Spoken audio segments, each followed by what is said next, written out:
اعوذ باللہ من الشیطان الرجیم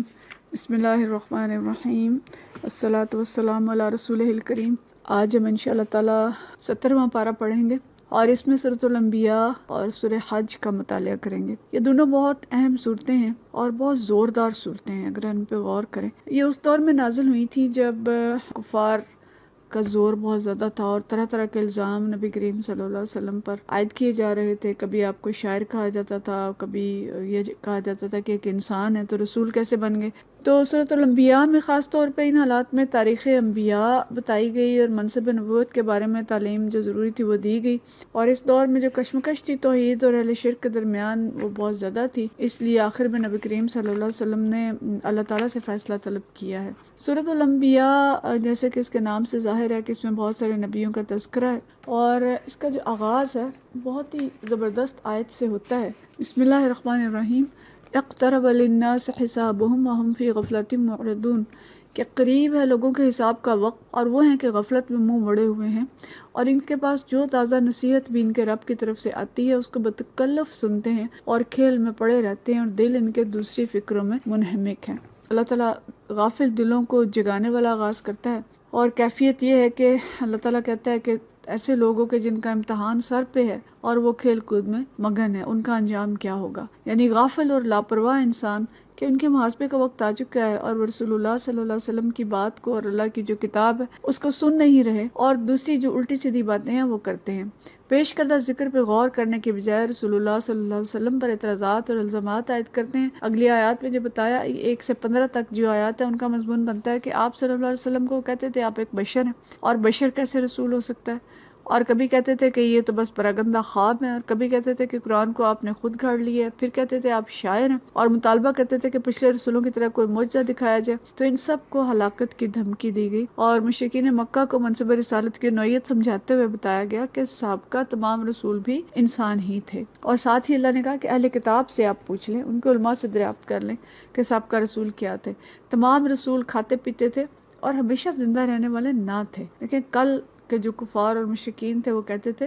کہ بشر رسول کیسے ہو سکتا ہے، انسان رسول کیسے ہو سکتا ہے، اور آج کہا جاتا ہے کہ رسول بشر کیسے ہو سکتا ہے۔ بہرحال آمد رسول صلی اللہ علیہ وسلم سے کشمکش کا آغاز ہو جاتا ہے اور اللہ نے یہ بتایا ہے کہ جب کشمکش شروع ہوتی ہے اللہ تعالیٰ دیکھتا ہے اس کو، اور ایمان لانے والے جو ہیں ان کو اللہ تعالیٰ بچا لیتا ہے، اور جو لوگ ایمان نہیں لاتے اور اسلام کے خلاف اللہ کی دعوت کے خلاف زیادتیاں کرتے ہیں بالآخر وہ ہلاک ہو جاتے ہیں۔ پھر ایک آیت اس میں بڑی اہم ہے، اللہ تعالیٰ فرماتے ہیں لَقَدْ أَنزَلْنَا كِتَابًا فِيهِ ذِكْرُكُمْ، کہ یہ کتاب ہم نے نازل کی ہے جس میں تمہارا ذکر ہے۔ اللہ نے کتاب نازل کی انسان سے کہا کہ اس میں تمہارا ذکر ہے، تمہارے بارے میں یہ کتاب لکھی ہے، تمہاری تخلیق کے بارے میں کہ تم کون ہو، تم کہاں سے آئے ہو، تمہاری نفسیات کیا ہے، تمہارے معاملات زندگی کیسے ہونے چاہیے، تمہاری فطرت کیا ہے، جو تم زندگی گزار رہے ہو اس میں کیا چیزیں تمہارے فائدے کی ہیں، کیا تمہارے نقصان کی ہیں، تم کہاں سے آئے ہو، تم نے کہاں جانا ہے، ہر چیز کی خبر اس کتاب کے اندر ہے، لیکن انسان اس کتاب سے منہ موڑ کے اور غفلت میں پڑا رہتا ہے۔ آیت نمبر 16 سے 29 تک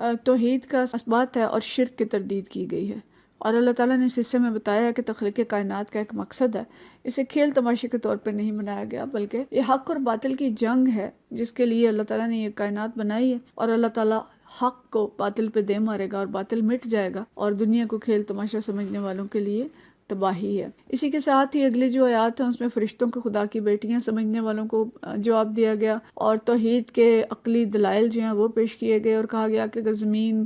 کے خدا الگ الگ ہوتے زمین اور آسمان کے تو زمین و آسمان کا نظام جو ہے وہ درہم برہم ہو جاتا۔ پھر بتایا کہ ہر رسول جو ہیں وہ آ کے ایک اللہ ہی کی عبادت کی دعوت دیتے ہیں۔ آیت نمبر 30 سے 41 تک جو دلائل ہیں آیات ہیں اس میں توحید کی آفاقی دلیلیں دی گئی ہیں، یعنی زمین آسمان اور مختلف چیزیں، پہاڑ اور پانی اور چاند سورج، رات اور دن، ان سب چیزوں سے دلائل دے کے یہ ثابت کیا ہے کہ تمہارا اللہ ایک ہے، تمہارا رب ایک ہے، اور اسی کے ساتھ ساتھ رسول اللہ صلی اللہ علیہ وسلم کا مذاق اڑانے والوں کو بھی دھمکی دی گئی ہے۔ آیت نمبر 30 میں جو زمین کی تخلیق اور کائنات کی تخلیق کا منظر بتایا گیا ہے، جو بگ بینگ تھیوری جو ہے اس سے کچھ ملتا جلتا نظر آتا ہے کہ کائنات ہے وہ ایک مادہ تھی، ایک میس تھی، اور اللہ تعالیٰ نے پہلے اسے ٹکڑوں میں تقسیم کیا اور پھر اس سے مختلف ستارے اور سیارے بنائے۔ پھر منکرین قیامت کا پوچھتے تھے اور اللہ تعالیٰ نے کہا کہ کاش انہیں معلوم ہوتا کہ دوزخ کی آگ سے نہ اپنے چہروں کو بچا سکیں گے نہ اپنی پیٹھوں کو، اور ان کو کہیں سے امداد نہیں مل سکے گی۔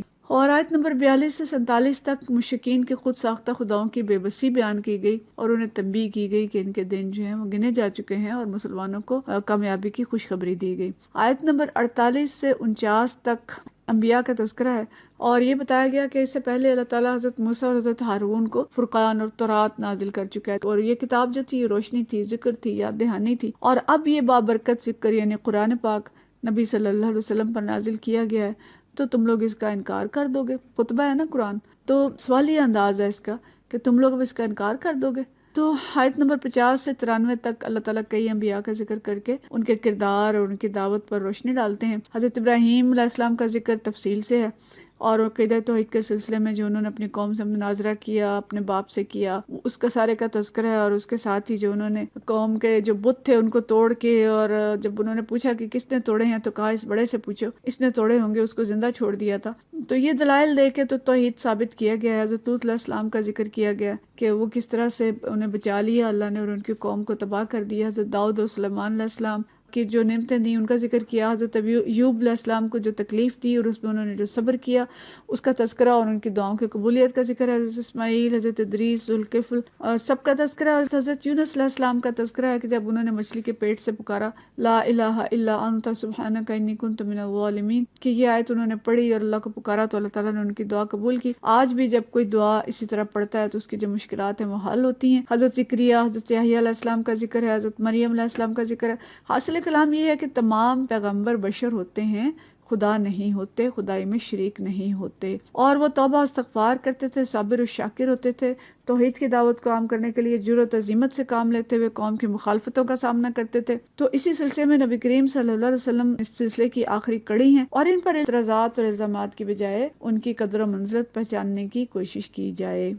پھر اس کے بعد آیت نمبر 94 سے 106 تک اہل توحید اور اہل شرک کا انجام بتایا گیا ہے کہ دونوں کا انجام جو ہے وہ ایک جیسا نہیں ہوگا۔ اہل شرک ظاہر دوزخ میں جائیں گے اور اہل جنت جنت میں جائیں گے، اور نیک لوگوں کے بارے میں بڑی پیاری آیت ہے کہ یہ لوگ دوزخ سے دور رکھے جائیں گے، اس کی آہٹ بھی نہیں سنیں گے، یعنی بہت دور رکھے جائیں گے، اور دل پسند عیش میں ہوں گے، اور ان پر نہ گھبراہٹ طاری ہوگی، اور فرشتے ان کا خیر مقدم کریں گے۔ اور آخری آیت 107 سے 112 تک مسلمانوں کو خوشخبری سنائی گئی کہ انہیں زمین میں اقتدار حاصل ہوگا، اور یہ خوشخبری اللہ کہتے ہیں کہ وہ پہلے زبور میں بھی لکھ چکے ہیں۔ پھر مشرکین مکہ کو سمجھایا گیا کہ وہ آخری نبی صلی اللہ علیہ وسلم کی قدر پہچانیں کہ آپ رحمت للعالمین ہیں، وما ارسلناک الا رحمت للعالمین، اور آپ صلی اللہ علیہ وسلم کی قدر پہچانیں، اور آپ جو تشریف لائے ہیں لوگوں کے لیے رحمت بن کے۔ اور ساتھ ہی لوگوں سے یہ سوال کیا کہ فہل انتم مسلمون، کیا تم اسلام قبول کرنے کے لیے تیار ہو؟ بڑا پیارا انداز ہے اللہ تعالیٰ کا، مکالمہ بہت خوبصورت ہے۔ 109 سے 111 تک جو آیت ہے اس کو پڑھیے گا وہاں سے، اور آخری آیت میں نبی کریم صلی اللہ علیہ وسلم کی یہ دعا ہے کہ یا اللہ میرے رب حق کے ساتھ فیصلہ کر دے کہ یہ مشرکین جو ہیں یہ بات کو مانتے نہیں ہیں۔ تو اس صورت کے اندر اللہ کی کتاب پہ غور و فکر، اللہ کی نشانیوں پہ غور، فکر آخرت اور رسول اللہ صلی اللہ علیہ وسلم کی قدردانی اور آپ صلی اللہ علیہ وسلم کی سنت کی پیروی کے اسباق ہمیں ملتے ہیں۔ اس کے بعد سورہ حج ہے، اور سورہ حج کے کچھ حصے ہجرت سے قبل مکہ میں نازل ہوئے، اور اس کا کچھ حصہ جو ہے وہ مدینہ شریف میں نازل ہوا، اور اس کے اندر حج کا ذکر ہے جس کی وجہ سے اس کا نام سورہ حج رکھا گیا۔ اس کا آغاز بھی بہت زوردار ہے، اور اللہ تعالیٰ فرماتے ہیں بسم اللہ الرحمن الرحیم یا ایھا الناس اتقوا ربکم ان زلزلۃ الساعۃ شیء عظیم، کہ لوگوں اپنے رب کے غضب سے بچو، حقیقت یہ ہے کہ قیامت کا زلزلہ بڑی ہولناک چیز ہے۔ اس میں بھی جیسے متوجہ کیا، اسی میں بھی ایسے متوجہ کیا، اور فرمایا کہ اتنا زوردار زلزلہ ہوگا کہ ہر دودھ پلانے والی اپنے دودھ پیچھے بچے سے بے خبر ہو جائے گی، اور ہر حاملہ کا حمل گر جائے گا۔ تو دراصل اللہ کا عذاب اتنا سخت ہوگا کہ یہ ساری کیفیات جو ہیں وہ ہوں گی۔ آیت نمبر 5 میں تخلیق انسانی کی ساری منزلیں اور مدارج بیان کر کے اللہ تعالیٰ نے آخرت کی طرف متوجہ کیا ہے کہ انسان کا آغاز مٹی سے ہوا، نطفہ بنا، پھر کس طرح سے اس کی پیدائش تک جو 4-5 مدارج ہیں جو ہم فزیکلی بھی دیکھتے ہیں، الٹراساؤنڈ کے اندر بھی، کہ خون کا لوتھڑا بنا، پھر بوٹی بنی، پھر مکمل بچہ بنا، اور پھر انسان جب دنیا میں آتا ہے پھر اگلے مدارج اس کے کس طرح سے ہوتے ہیں کہ پہلے کمزور سا انسان ہوتا ہے، پھر جوانی، پھر ادھیڑ عمر، بڑھاپا، اور پھر آخر میں ایک ایسی عمر آ جاتی ہے کہ جب کچھ سمجھ کر دوبارہ نہیں سمجھتا۔ تو یہ ساری چیزیں جو اللہ تعالیٰ کہتا ہے کہ ان کے پیچھے یہ نشانی ہے کہ اسی طرح سے آخرت بھی آئے گی، اور اسی طرح اللہ تعالیٰ مردوں کو دوبارہ زندہ کرے گا۔ اور یہ مضمون جو مرنے کے بعد قبروں میں زندہ کرنے کا آیت نمبر 16 تک چلتا ہے۔ آیت نمبر 18 میں حقیقت بیان کی کی گئی ہے کہ زمین اور آسمانوں کی ہر چیز، سورج، چاند، ستارے، پہاڑ، درخت، سب اللہ کے سامنے سجدہ ریز ہوتے ہیں، اور انسانوں میں سے بھی کچھ تعداد تو اللہ کے سامنے سجدہ کرتی ہے، لیکن بہت سارے ہیں جو اس سجدے کو گراں سمجھتے ہیں، اور ان پر اللہ تعالیٰ کا عذاب ہوگا۔ بڑا سخت بیان ہے آخرت کے عذاب کا، یہ آیت نمبر 19 سے لے کے 24 تک، اور اس کو ہمیں وہاں سے ضرور پڑھنا چاہیے۔ پھر اس کے بعد نمبر 29 سے لے کے 37 تک حج، شاعر اللہ، مناسک حج اور قربانی کا تذکرہ ملتا ہے۔ حضرت ابراہیم علیہ السلام کو حکم ملا کہ وہ تعمیر کعبہ کے بعد پہاڑی پہ کھڑے ہو کے لوگوں کو حج کے لیے بلائیں، تو انہوں نے وہ آواز لگائی، اور اس کے نتیجے میں آج تک لوگ جو ہیں وہ حج کرتے ہیں اور اللہ کی پکار پہ لبیک کہتے ہیں۔ حج کے ذکر کے بعد اللہ تعالیٰ فرماتے ہیں کہ بتوں کی گندگی سے بچو، جھوٹی باتوں سے پرہیز کرو، اور یکسو ہو کر اللہ کے بندے بنو، اس کے ساتھ کسی کو شریک نہ کرو۔ جو کوئی اللہ کے ساتھ شرک کرے گا تو وہ آسمان سے گر گیا، اب یا تو اسے پرندے اچک لے جائیں گے یا ہوا اس کو ایسی جگہ لے جا کر پھینک دے گی جہاں اس کے چیتھڑے اڑ جائیں گے۔ مطلب کہ جب کوئی شخص ایک خدا کا بندہ نہیں ہوتا تو پھر وہ پتہ نہیں کتنے لوگوں کا بندہ بنتا ہے، اور اس کو شکاری پرندوں سے تشبیہ دی گئی ہے کہ جو اس کی طرف چھپکتے ہیں، ہر کوئی اسے چھیننے کی کوشش کرتا ہے۔ اب یہ خواہشات نفس ہیں، یا یہ حکومت ہے، یا ادارے ہیں، یا جھوٹے لیڈر ہیں، یا کون کون سی چیزیں ہیں جن کے پیچھے انسان لگتا ہے۔ جب ایک اللہ کی بندگی نہیں تو پھر پتہ نہیں کس کس کی بندگی ہوتی ہے، اور انسان کس طرح سے ٹکڑوں میں بٹتا ہے۔ اور اسی کے ساتھ آگے جو دوسری بات اہم آیت آتی ہے کہ اللہ کے مقرر کردہ شاعر کا احترام کرو، اور جو یہ احترام کرتا ہے تو یہ دلوں کے تقوی سے ہے کہ شاعر اللہ کا احترام ہے۔ شاعر اللہ کے اندر بہت ساری چیزیں آتی ہیں، ان سب پہ ہمیں غور کرنا چاہیے۔ پھر اسی میں ایک آیت ہمیں ملتی ہے 36 سے لے کے 37 تک، اس میں تقوی کی اہمیت اور قدر اور قربانی کے حوالے سے گوشت کھانے اور فقراء میں تقسیم کرنے کا حکم دیا گیا ہے۔ اور یہاں پہ ہمیں جو چیز ملتی ہے کہ بشارت کن لوگوں کے لیے ہے 34 اور 35 آیت میں، کہ جو عاجزانہ روش اختیار کرتے ہیں، اللہ کا ذکر سن کے ان کے دل کانپ جاتے ہیں، مصیبت آئے تو صبر کرتے ہیں، نماز قائم کرتے ہیں، اور اللہ کی راہ میں خرچ کرتے ہیں۔ پھر اس کے بعد آیت نمبر 39 سے 41 تک اسلامی معاشرے، اسلامی ریاست اور مسلمان حکمرانوں کی تصویر اور ان کا منشور پیش کیا گیا ہے۔ منشور کا ایک حصہ ہم نے سورہ بنی اسرائیل میں پڑھا تھا، اور ایک حصہ یہاں پہ ہے کہ منشور ان کا جو اسلامی ریاست کا ہے وہ کیا کچھ ہوگا۔ تو کہا گیا کہ اسلامی حکومت کی جو بنیادی صفات ہیں کہ جب انہیں مسلمانوں کو حکومت ملے گی تو اقامت نماز، اطاع زکوٰۃ اور امر بالمعروف اور نہی عن المنکر کا نظام قائم کریں گے۔ تو امت مسلمہ کا المیہ یہ ہے کہ آج جو پروپیگنڈا کے نتیجے میں ان چیزوں کو عمل کرنے کی بجائے جہاد کو دہشت گردی اور جو شاعر اللہ ہیں اس میں داڑھی بھی شامل ہے، اور اس میں حجاب بھی شامل ہے، برقع بھی شامل ہے، جن سب کا مذاق اڑایا جا رہا ہے، اور سیاست اور ریاست کو اور دین اور مذہب کو الگ الگ خانوں میں تقسیم کر دیا گیا ہے، جسے ہم جدید جاہلیت ہی کہہ سکتے ہیں۔ آیت نمبر 42 سے 62 تک سابقہ قوموں کی مثالیں دے کے کافروں کو دھمکی دی ہے کہ جس طرح سے وہ لوگ ہلاک ہوئے اسی طرح سے یہ لوگ بھی ہلاک ہوں گے۔ آیت نمبر 52 میں فرمایا کہ شیطان اپنے کام میں لگا رہتا ہے، حتیٰ کہ وہ انبیاء کی اللہ تعالیٰ وحی نازل کرتا ہے اس میں بھی خلل اندازیوں کی کوشش کرتا ہے، یعنی وہ اتنا یکسو ہے کہ انبیاء پر بھی حملہ آور ہونے سے نہیں چکتا، لیکن اللہ تعالیٰ بچا لیتا ہے انبیاء کو اور اس تعلیم کو جو وہ بھیجتا ہے۔ اسی طرح سے جو مخلص اہل ایمان ہے ان پہ بھی حملہ آور ہوتا ہے، لیکن اللہ تعالیٰ ان کی بھی حفاظت فرماتا ہے۔ آیت نمبر 58 میں ہجرت کی فضیلت اور مہاجرین کے درجات کا ذکر ہے۔ مدینہ کی جو ہجرت ہے اس وقت قریب تھی، تو اس کی طرف اشارہ کرتے ہوئے خوشخبری دی گئی ہے کہ دارالہجرت میں مہاجرین خوش ہو جائیں گے، اور جو لوگ ہماری آیات کو نیچے دکھانے کی کوشش کر رہے ہیں وہ دوزخ میں جائیں گے۔ آیت نمبر 63 سے 70 تک توحید کے دلائل دیے گئے ہیں، اور بتایا گیا ہے کہ اللہ کی آیات جو ہیں اہل کفر اور اہل ایمان پر یکساں اثر نہیں کرتی۔ اہل ایمان کا ہم نے پیچھے پڑھا کہ جس طرح وہ اللہ کے خوف سے لرز اٹھتے ہیں اور ان کا دل نرم ہو جاتا ہے، تو کفار کا حال یہ ہے کہ اللہ کی آیات سنتے ہی ان کے چہرے بگڑنے لگتے ہیں اور وہ آیات سنانے والوں پر ٹوٹ پڑتے ہیں۔ تو یہ لوگ مکہ میں بھی تھے اور مدینہ میں بھی تھے، اور آج کے دور میں بھی یہ لوگ پائے جاتے ہیں،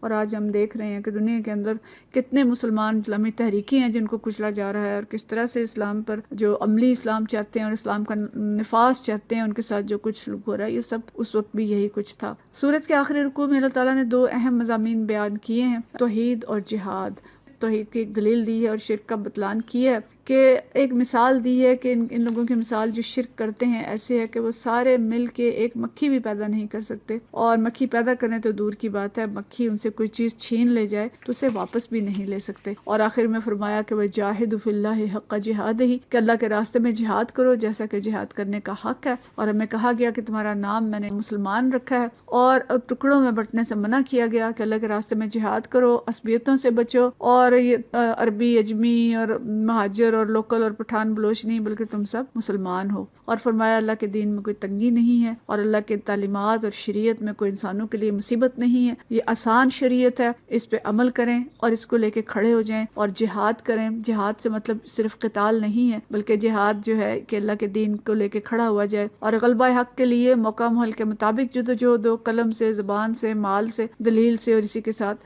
قتال بھی شامل ہے. تو گویا اس صورت کے اندر ایک تو شرک اور توحید کی بات بڑے زوردار طریقے سے کی گئی، اور جہاد کا حکم دیا گیا. اللہ تعالی ہمیں اس پہ عمل کی توفیق عطا فرمائے. وآخر دعوانا الحمدللہ رب العالمین.